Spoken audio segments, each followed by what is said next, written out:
6 children born in Earl English and Julie English. We were the last 2. We were twins, and we were not expected to be twins, let's put it that way. It was only expected to be a single birth. Nobody found out until the birthing table. When it went down, nobody knew. The doctor didn't know, my dad didn't know. As my mother said, it was a surprise. She didn't say a pleasant surprise, she said it was a surprise. But she had been in the hospital 6 months after we went out to the Annex for 6 months while she was there. She was beat up pretty bad. So Dad died in 2004, and he wrote his book, Nelson and his Neighbors, roughly, I'd say it started early 70s, and went for 10 years, and researched, spoke to a lot of people. It was published around 1985, first edition. So my dad started this, he was in St. Patrick's Parish Council, and he started research on the graveyards. He wanted to do graveyards and get these tombstones cleaned up. And Nelson Parish obtained a grant, one of those famous 1970s, and they fixed up the graveyard, and also they had to go to Beaubears Island and did a lot of work there. So he started that, I think, and that's when it got for him. He collected old things that were 100 years old. Old metal works, in particular, lanterns and everything else in between lanterns and an old shovel. So we always collected stuff like that. At least he did, and me, I suppose I got the bug recently, and I don't think it's for it yet. So he got in his head that he thought he loved his community. He deeply loved the people, and it was a great community. We became part of the city. We had our own community. Sports were going flat out. Boy Scouts, Girl Guides, the local fire department was volunteer. We had full employment with Acadia Pulp Mill, with Virgil's, and with the Nelson Sawmill. And it was a great time to be in Nelson because things were going full bore. We had so many volunteers that spent hours and thousands of hours into what they loved, whether it be softball or whether it be the village council for that matter, or the recreation council, or the fire department, and the list could go on and on. So he got looking at that, and I think it got in his mind that said, where's the history of Nelson? And he looked around, he didn't find it. So, Dad being Dad, I guess I'm going to have to write about that. And he was an officer in the tourism department, and he would have access to the archives in Fredericton easily. And he would go over and he'd do a little research, and then he'd write little notes, and some pictures in the background here. One of them has a note about number 6, and he goes into the history of St. Patrick's Church. And I think he gathered information and gathered it, and he had a typewriter upstairs in what we called the office. And he went through the process, and writing a book is really quite a process. Depending on the depth of what you're doing, depending on your topic, depending on how much you know, depending on how much you're willing to learn from others, it could go on for years and years and years. Because a book is never really finished in an author's mind. They always want more. It's what drives them. The goal of perfection for this book, it's what drives authors. But sooner or later, you're going to run out of mind space, or money, or patience, or maybe your wife would say, when are you going to publish that book? And he got around to publishing that around 1985. But the depth of the book that he wrote, because there was so much history in Nelson going back, well, before 1800, because the First Nations were on the island, in particular at the enclosure. And so that goes back a long, long ways. So it's not easy to write a book. There's a couple of points I want to make that coming into my mind watching my father do it for years. So I'm going to read a list of points that I want to make, if that's okay. So the first one is the potential writer must have a passion for their topic to endure the long hours to the end. And that's, you know, the closet stuff that never comes out is, okay, I got a grand idea to write about cats. Oh, how many cats are there? What kind of species are there? And then you get further down into it, you get down what I call the rabbit hole. You have to have a burning sensation within you to do it to the end. You have to, or you're going to give up because it's going to be too hard, or you're going to spend hours and you're not going to get anywhere, or whatever, or whatever, whatever. You have to have the passion, and that's what will see you to the end. And everything is around you and no one sees the value of it. You have to have it within you to keep going. So the other couple of points here, you must have a vision to see the book. What is it that this book is going to say? And who is my audience? Is it the local people? Is it people far and wide? This is what you have to come and have in mind, is you have to see this book. And that ties into the passion. So you have to envision the book before anyone else even knows it will exist. They have no idea usually what you're doing, and you can say someone in a card party, I'm writing a book. Okay, I'll play my jack. And they really don't understand what you're doing and never will until they read it. So that's something that you have to keep in mind. You have to have the vision. Don't delay. Circumstances may change that prevents it from being written in the future at all. Don't delay. Your health may go, your money may go, your sanity may go, whatever. Pandemic may come and you may not have access going to Fredericton to look in the archives for hours. Don't delay. Start with an idea. Cats, let's write about cats. Then an outline. What's about cats? Then a plan of action. What is it you're going to do? You're going to do physically or mentally. A list. Then what follows, it is possible. Because you have a start. Starting is the very hardest thing of all. The first step is the hardest. You have to be brave. You have to believe in yourself. You have to believe in you.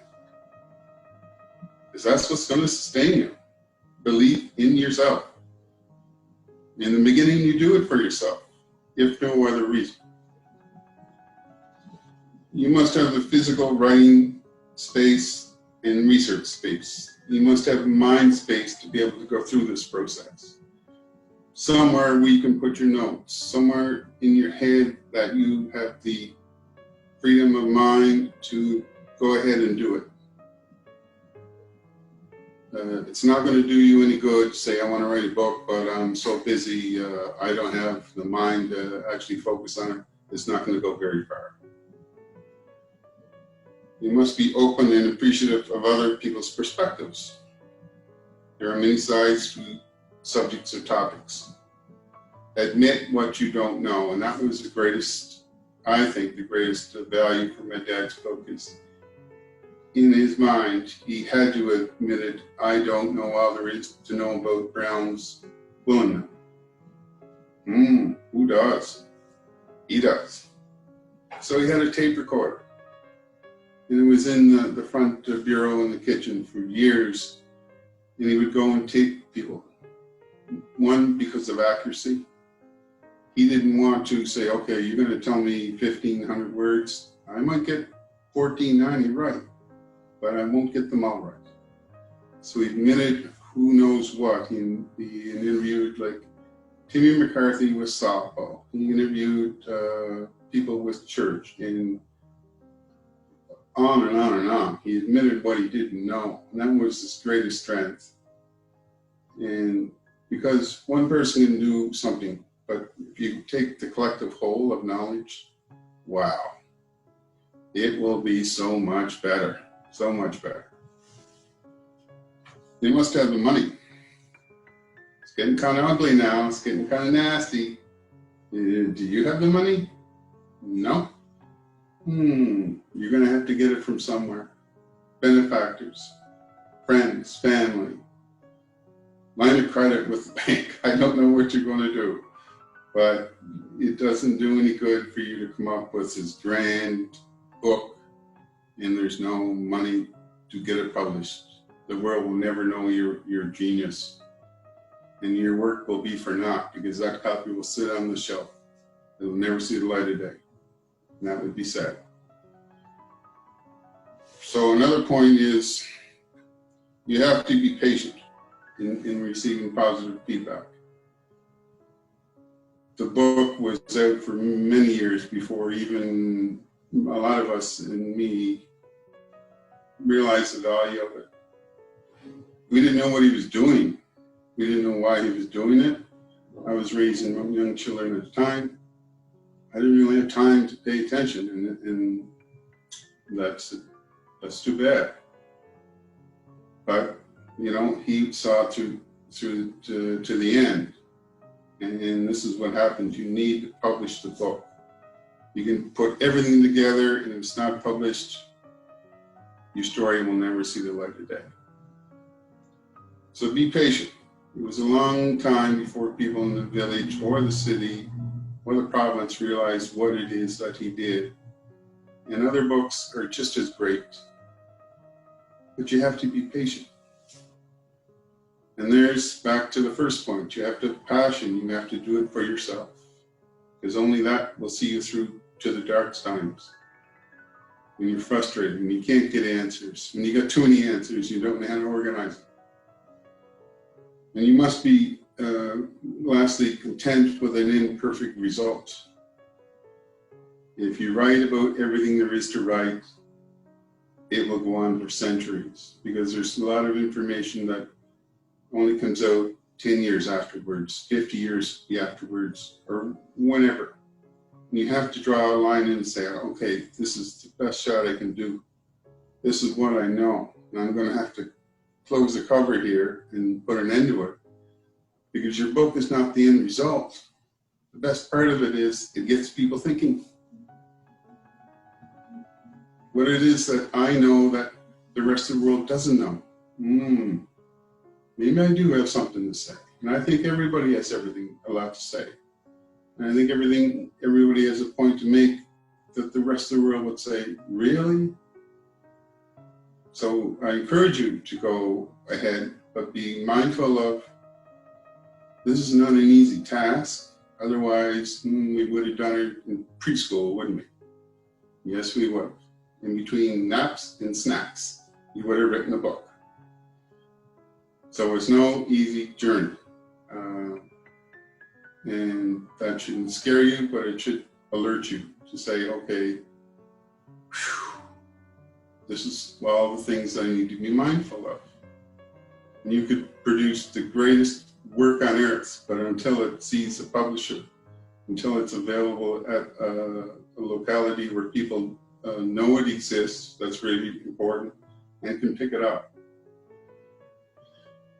So that's pretty well what I have to say about the book. The genius of it resides with my father and the people that helped him write it. And he would be so very grateful to the people that helped him, and he would be so very proud that Nelson and the surrounding community thought, okay, this book is worth making a note of.